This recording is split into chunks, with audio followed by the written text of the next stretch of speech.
আসসালামু আলাইকুম viewers. Honda Hornet 2.0 এই বাইকটা বের হওয়ার পর থেকে কিন্তু অনেক হাইপ তুলেছে। তো এখন বর্তমানে অবশ্য অন্যান্য কিছু বাইক বের হওয়ার কারণে এটার হাইপ একটু কমে গিয়েছে। তো এই ভিডিওতে আমি আপনাদের সামনে এই বাইকটার একটা রিভিউ তুলে ধরবো। এই বাইকটার কি কি ভালো এবং খারাপ দিক আছে, আগের হর্নেটের থেকে এই বাইকটাতে কি কি নতুন আছে, নতুন ফিচার আছে বা কি কি পরিবর্তন আছে, এসব কিছু আমি আলোচনা করবো এই ভিডিওতে। তো চলুন শুরু করা যাক। তো ভিউয়ার্স, আগের যে হর্নেটটা ছিল সেটা ছিল হচ্ছে 160 সিসি। তো আর এখন এটা করা হচ্ছে 184 সিসি। তো এই সিসি বাড়ার কারণে কিন্তু টর্কটা একটু বেড়ে যাবে। টর্ক বাড়ার কারণে কিন্তু বাইকের পাওয়ারটাও বেড়ে যাবে স্বাভাবিক। এটি একটি সিঙ্গেল সিলিন্ডার 2 ভ্যালভ ইঞ্জিন। তারপর এই বাইকটাতে এখন ব্যবহার করা হচ্ছে পিজিএম এফআই।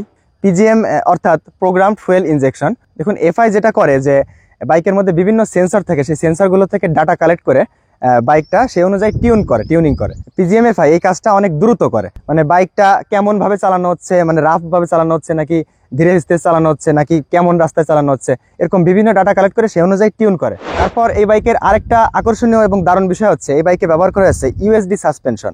তো এই বাইকটার বর্তমান বাজার মূল্যটা আমি আগে বলি। বর্তমান মূল্যটা হচ্ছে এই বাইকটার 2,89,000 টাকা। তো এই রেঞ্জের এবং এই সেগমেন্টের বাইকে একটা ইউএসডি সাসপেনশন ব্যবহার করা আছে সামনে, এটা কিন্তু খুবই দারুণ লেগেছে আমার কাছে। তো এই সাসপেনশনের পারফরমেন্সটা যেমন ভালো পাওয়া যাবে, তেমনি এই সাসপেনশনের কারণে কিন্তু বাইকটা অনেক আকর্ষণীয় হয়ে উঠেছে। যে কোনো জায়গায় রাখলে বা যে কেউ তাকালে কিন্তু তার নজর কাটবে বাইকটা। তো মানে এটার জন্য মানে গর্জিয়াস একটা লুক এসেছে বাইকে সাসপেনশনটার কারণে। আর পেছনে ব্যবহার করা আছে মনোশক সাসপেনশন। তো ভিউয়ার্স, তারপর যে বিষয়টা বলবো সেটা হচ্ছে বাইকের লুক। এই বাইকের লুকটা আগের যে হর্নেট, সেই হর্নেট থেকে কিন্তু অনেকটা আপডেট করা হয়েছে, অনেকটা চেঞ্জ করা হয়েছে। সত্যি কথা বলতে আগের হর্নেটের লুকটা আমার কাছে অতটা ভালো লাগতো না, কিন্তু এটা কিন্তু আমার কাছে বেশ ভালো লেগেছে। বিশেষ করে সামনের হেডলাইটের যে লুকটা, সামনের হেডলাইটের লুকটা কিন্তু আমার কাছে সব থেকে ভালো লেগেছে। হেডলাইট, তারপরে সিগন্যাল লাইট গুলো অনেক সুন্দর ডিজাইন করা হয়েছে, শার্প ডিজাইন। এখানে ট্যাঙ্কির এখানেও কিন্তু একটু চেঞ্জ করা হয়েছে ডিজাইনটা। এখানে চাবিটা দেওয়া হয়েছে ট্যাঙ্কির মধ্যে এখানে। তো লুকটা আসলে যদিও যার যার পার্সোনাল ব্যাপার, এক একজনের পছন্দ এক এক রকম, তারপরেও এই লুকটা আশা করি যে কারোরই পছন্দ হবে। তো এবার বলি এই বাইকের টায়ারের কথা। এই বাইকের টায়ারের ক্ষেত্রে পেছনের টায়ারটা আগে 140 ছিল, এখন 140 আছে। তবে সামনেরটা একটু আপডেট করা হয়েছে। সামনের টায়ারটা আগে ছিল হচ্ছে 100 সেকশন, আর এখন করা হয়েছে 110 সেকশন, আগে থেকে একটু মোটা করা হয়েছে। তো এই টায়ারের কারণে কিন্তু ব্রেকিংটা অনেক ভালো পাওয়া যাবে, ভালো কর্নারিং করে ভালো কনফিডেন্স পাওয়া যাবে। তারপর এই বাইকের হেডলাইট, সিগন্যাল লাইট সব জায়গায় কিন্তু এলইডি লাইট ব্যবহার করা হয়েছে। তো ভিউয়ার্স, এবার হচ্ছে এই বাইকের সব থেকে ইন্টারেস্টিং একটা জিনিস দেখাবো। সেটা হচ্ছে আসলে এই হোন্ডার বাইকের ক্ষেত্রে ইন্টারেস্টিং, সেটা হচ্ছে ইঞ্জিন কিল সুইচ। আমরা জানি যে হোন্ডার বাইকগুলোতে কিন্তু ইঞ্জিন কিল সুইচ দেয় না, তো এবার কিন্তু তারা ইঞ্জিন কিল সুইচ দিয়েছে। এটা খুবই আসলে প্রয়োজনীয় একটা জিনিস আমি মনে করি। এর ফলে আমাদের বারবার চাবি অফ করে করে কিন্তু গাড়ি অফ করতে হবে না, আমাদের এখানে ইঞ্জিন কিল সুইচের মাধ্যমে আমরা গাড়ি অফ করতে পারবো। আর সেই সাথে এখানে আরেকটা দারুণ জিনিস দিয়েছে, সেটা হচ্ছে এই যে একটা সুইচ দেখতে পাচ্ছেন, এই সুইচটা অন করলে কি হবে, এই সুইচটা অন করলে কিন্তু 4টা ইন্ডিকেটর লাইট একসাথে জ্বলে উঠবে, সামনের 2টা এবং পিছনের 2টা। এটা অনেকে আলাদা সুইচ লাগিয়ে করে অন্যান্য বাইকে, তো এই জিনিসটা এখানে দিয়ে দিয়েছে, এটাও বেশ ভালো লেগেছে আমার কাছে। তো এবার এই বাইকের মিটার সম্পর্কে যদি বলি, তো মিটারটাও কিন্তু আমার কাছে বেশ ভালো লেগেছে। এটা ফুল ডিজিটাল একটা মিটার। এখানে স্পিড উঠবে, এখানে আরপিএম, এখানে হচ্ছে কয় গিয়ার আছে, মানে গিয়ারটাও উঠবে এখানে হচ্ছে ক্লক উঠবে। আর এই মিটারে একটা ফিচার আছে, সেটা হচ্ছে ওবিডি, যার মাধ্যমে আপনি মানে আপনার বাইকে যখন সার্ভিসের প্রয়োজন হবে তখন আপনি মিটার থেকে সিগন্যাল পাবেন। তারপর এই বাইকের মাইলেজের কথা যদি আমি আসি, তো আমরা জানি যে হোন্ডার বাইকগুলোতে কিন্তু মাইলেজটা অনেক ভালো হয়। তো যদিও এখানে আগের হর্নেট থেকে মাইলেজটা একটু কম পাওয়া যাবে, কারণ হচ্ছে আগের হর্নেট ছিল 160 সিসি আর এটা কিন্তু 184 সিসি। তো সেই সিসি বাড়ার কারণে কিন্তু মানে মাইলেজটা একটু কমে যাবে, তেমন বেশি না, তবে একটু কম পাওয়া যাবে। তারপরেও এটা থেকে এভারেজ আপনি 45 বা 47 এরকম মাইলেজ পাবেন আর কি আশা করা যায়। তো হোন্ডা রিকমেন্ড করতেছে এটা থেকে 50 মাইলেজ পাওয়া যাবে। তো সব সময় আসলে 50 পাওয়া যাবে না, মোটামুটি বলা যায় 45-এর আশেপাশে মাইলেজ পাবেন। যারা গত কয়েক মাস ধরে বাইকটা ব্যবহার করতেছে তাদেরও কথা এটা যে ওই 45-এর আশেপাশে মাইলেজটা আর কি পাওয়া যায়। তো এই 184 সিসির একটা বাইক হিসেবে আসলে 45-এর আশেপাশে মাইলেজ পাওয়া এটাও খুব দারুণ একটা বিষয়। আসলে বাইকটার পাওয়ার এবং স্মুথনেস নিয়ে আসলে কমপ্লেন করার তেমন সুযোগ নেই। আমি বাইকটা চালিয়ে যতটুকু বুঝেছি যে 184 সিসির একটা বাইক হিসেবে আসলে মানে পাওয়ারটাও ঠিকঠাক মনে হয়েছে আমার কাছে, এবং থ্রটল রেসপন্স সবকিছু ভালো মনে হয়েছে। আসলে প্রথম 1, 2 বা 3 গিয়ারের পাওয়ারটা আপনি বেশি পাবেন, থ্রটল রেসপন্সটা অনেক বেশি পাবেন। তারপরে পরের গিয়ারগুলোতে হয়তো অতটা ওরকম পাবেন না। মানে সব মিলিয়ে 184 সিসি অনুযায়ী পাওয়ার, থ্রটল রেসপন্স সবকিছু আমার কাছে এনাফ মনে হয়েছে। মানে সব মিলিয়ে বাইকের পারফরমেন্স নিয়ে আপনি অবশ্যই সন্তুষ্ট থাকবেন। এই বাইকে ব্যবহার করা হয়েছে স্লিপার ক্লাস। তো এই স্লিপার ক্লাস ব্যবহার করার কারণে কিন্তু ক্লাসটা অনেক নরম হয়েছে এবং গিয়ার শিফটিংটা অনেক স্মুথ হবে। এই বাইকটাতে ব্যবহার করা হয়েছে সিঙ্গেল চ্যানেল এবিএস। ব্রেকিংয়ে আলাদা একটা কনফিডেন্স পাওয়া যাবে, ভেজা বা পিছলা রাস্তায় বাইকটা স্লিপ করার সম্ভাবনা থাকবে না। আর এর এবিএসটাও যথেষ্ট ভালো কাজ করে, আমি টেস্ট করে দেখেছি, পিছলা রাস্তায় বালিযুক্ত রাস্তায় আমি টেস্ট করে দেখেছি এবিএসটা।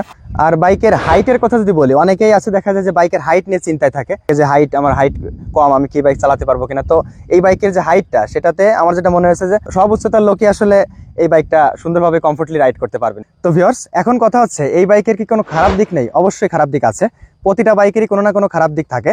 তো এই বাইকের প্রধান যে খারাপ দিকটা সেটা হচ্ছে এই বাইকে কুলিং সিস্টেম হিসেবে ব্যবহার করা হয়েছে এয়ার কুলিং সিস্টেম। তো এই জিনিসটা আসলে খুবই খারাপ লেগেছে আমার কাছে। এটাতে লিকুইড কুল দিলে ভালো হতো সবচেয়ে, আর লিকুইড কুল না দিলেও অন্তত অয়েল কুল ব্যবহার করতে পারতো। অয়েল কুল দিলেও অনেকটাই সাপোর্ট দিত আসলে। এখানে বিষয় হচ্ছে আপনি যদি আসলে অলওয়েজ সিটিতে রাইড করেন, বা দেখা যাচ্ছে দূরে কোনো লং ট্যুরে আপনি যান না, গেলেও সামান্য আশেপাশে দেখা যাচ্ছে আপনার জেলা থেকে আশেপাশে জেলায় একটু যাওয়া লাগে মাঝে মাঝে, বা সিটিতে বেশি রাইড করেন, তো সেক্ষেত্রে আসলে আপনার এই এয়ার কুল নিয়ে কোনো সমস্যাই হবে না। কিন্তু আপনি যদি আসলে বাইকটা নিয়ে লং ট্যুর করতে যান, সেক্ষেত্রে কিন্তু আসলে আপনি প্রবলেমটা ফেস করবেন। দেখা যাচ্ছে একটা না অনেকক্ষণ রাইড করার পর বাইকটা একটু রেস্ট দেওয়া লাগতেছে, বাইকটা হিট হয়ে যাচ্ছে অনেক। তো যদিও একটা ব্যাপার আছে যে আমি যতদূর জানি যে আসলে হোন্ডা দিলে একবারে লিকুইড কুল দেয়, হয় এয়ার কুল থাকে না হয় লিকুইড কুল দেয়, অয়েল কুল তারা আসলে দেয় না সাধারণত, যেটা আমি জানি। তারপর আর ছোটখাটো কয়েকটা খারাপ দিকের কথা বলতে পারি, যেগুলোর মধ্যে যেমন আছে সিটটা একটু হার্ড মনে হচ্ছে আমার কাছে, সিটটা আর একটু নরম হতে পারতো। তারপর হর্নের সাউন্ডটা কিন্তু আমার কাছে ভালো মনে হয়নি, আমি একটু বাজিয়ে দেখাচ্ছি, মানে এরকম একটা বাইক হিসেবে হর্নের সাউন্ডটা কিন্তু আমার কাছে অনেক কম মনে হয়েছে। তারপর হেডলাইটের আলোটাও আমার কাছে মানে মনে হচ্ছে আরেকটু ভালো হতে পারতো। তারপর আরেকটা জিনিস যেটা আমার চোখে পড়েছে সেটা হচ্ছে সুইচ কোয়ালিটি, যে সুইচের যে কোয়ালিটিগুলো, এগুলো আসলে আমার কাছে একটু কমা মনে হয়েছে। তো সুইচগুলো আরেকটু প্রিমিয়াম কোয়ালিটি দিতে পারতো। তো এই বাইকে এরকম ছোটখাটো আরো দু একটা খারাপ জিনিস হয়তো আপনাদের চোখে পড়তে পারে, আপনারা খেয়াল করবেন অনেকেই।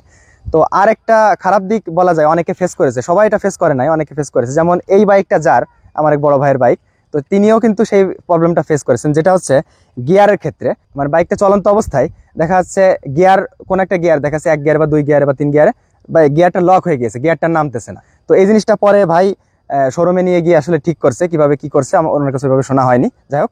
আর এই বাইকটার প্রাইসটা আমি আসলে ভালো দিকের মধ্যে ফেলবো নাকি খারাপ দিকের মধ্যে ফেলবো, এই জিনিসটা নিয়ে আমি কনফিউজ। এই বাইকটার বর্তমান মূল্য হচ্ছে 2,89,000 টাকা। তো প্রথম অবস্থায় আপনার এই দামটা শুনে অবশ্য বেশি মনে হতে পারে, আমার কাছে প্রথম অবস্থায় বেশি মনে হয়েছিল। কিন্তু আপনি যদি সবকিছু বিবেচনা করেন, এই বাইকে যত নতুন নতুন ফিচার দেওয়া হয়েছে, এখানে যে ইউএসডি সাসপেনশন, পিজিএম, এফআই, তারপর 184 সিসি করা হয়েছে বাইকটা, তারপর মোটা টায়ার, তারপর হচ্ছে স্লিপার ক্লাস, এই সবকিছু মিলিয়ে আপনি যদি বিবেচনা করেন, তাহলে বর্তমান বাজার পরিস্থিতি অনুযায়ী আসলে দামটা এতটাও বেশি বলা যায় না। আর তাছাড়া আপনি যদি এই সেগমেন্টের অন্যান্য বাইকের সাথে তুলনা করেন, যেমন জিক্সার, এফজেড, তারপরে পালসার N160, সেসব বাইকের থেকে হ্যাঁ দামটা অবশ্যই একটু বেশি, তবে আপনি ফিচারের কথা তো তুলনা করবেন। আর তাছাড়া এটা সিসিটাও তো আপনার দেখতে হবে, 184 সিসি, সব মিলিয়ে আসলে দামটা আসলে আমি খারাপের মধ্যে ফেলতে পারতেছি না। তো ভিউয়ার্স, সবশেষে ওভারঅল আমি যদি বলি, তো এই প্রাইস রেঞ্জের মধ্যে আপনি যদি আসলে সব দিক দিয়ে সেরা একটা বাইক চান, তাহলে এই হোন্ডা হর্নেট 2.0 হতে পারে আপনার জন্য বেস্ট একটি চয়েস। আর আপনি যদি রিলায়েবিলিটি বা ব্র্যান্ড ভ্যালুর কথা চিন্তা করেন, সেক্ষেত্রেও কিন্তু হোন্ডা অবশ্যই বেস্ট চয়েস, কারণ আমরা জানি যে হোন্ডা সারা বিশ্বব্যাপী খুবই নাম করা একটি ব্র্যান্ড, আর অনেকেই কিন্তু হোন্ডার উপর ভরসা করে থাকেন। তো হোন্ডার উপর ভরসা করে আপনি হোন্ডার বাইক অবশ্যই নিতে পারেন। আর সত্যি কথা বলতে, আগের যে হর্নেটটা ছিল, সেই হর্নেটটা কিন্তু কিছু কারণে আমার কাছে পার্সোনালি পছন্দ ছিল না হর্নেটটা বাইকটা। তো এখন তারপরে এই নতুন হর্নেটটা বের হওয়ার পরে কিন্তু আমার ধারণাটা পুরো পাল্টে গেছে, সেটা থেকে অনেক আপডেট এটা। তবে হ্যাঁ, আপনি যদি আসলে লং ট্যুরের জন্য বাইকটা নেন, সবসময় দেখা যাচ্ছে বেশিরভাগ সময় আপনি লং ট্যুরে থাকবেন বাইকটা নিয়ে, তো সেক্ষেত্রে আসলে আপনার বাইকটা আমি বলবো না নেওয়া উচিত। কারণ যেটা বললাম, এখানে এয়ার কুলিং সিস্টেম ব্যবহার করা হয়েছে। আমরা জানি যে লং ট্যুরের ক্ষেত্রে কিন্তু লিকুইড কুল বা অন্তত অয়েল কুল হলেও মোটামুটি সাপোর্ট দেয়, লিকুইড কুল হলে বেশি ভালো হয় আর কি। মানে এই কারণে লং ট্যুরকে প্রাধান্য দিলে আপনি আসলে বাইকটা আমি বলবো না নেওয়া উচিত। আর এই বাইকটির মোট 4টি কালার রয়েছে, ব্ল্যাক, ব্লু, গ্রে, রেড। আপনার যেটা পছন্দ আপনি সেটা নিতে পারেন। তো ভিউয়ার্স, এই ছিল আজকের ভিডিও। আশা করি আপনারা সম্পূর্ণ ভিডিওটি বুঝতে পারছেন। আপনার যদি কোনো কিছু জানার থাকে তাহলে সেটা আমাকে অবশ্যই কমেন্ট বক্সে জানাবেন। আর আপনি যদি এই চ্যানেলটি এখনো সাবস্ক্রাইব না করে থাকেন, তাহলে চ্যানেলটি সাবস্ক্রাইব করে পাশে থাকা বেল আইকনে ক্লিক করে দিবেন। আর ভিডিওটি ভালো লাগলে প্লিজ লাইক, কমেন্ট, শেয়ার করতে ভুলবেন না। তো দেখা হবে নতুন কোনো ভিডিওতে। সবাই ভালো থাকবেন, সুস্থ থাকবেন। আল্লাহ হাফেজ।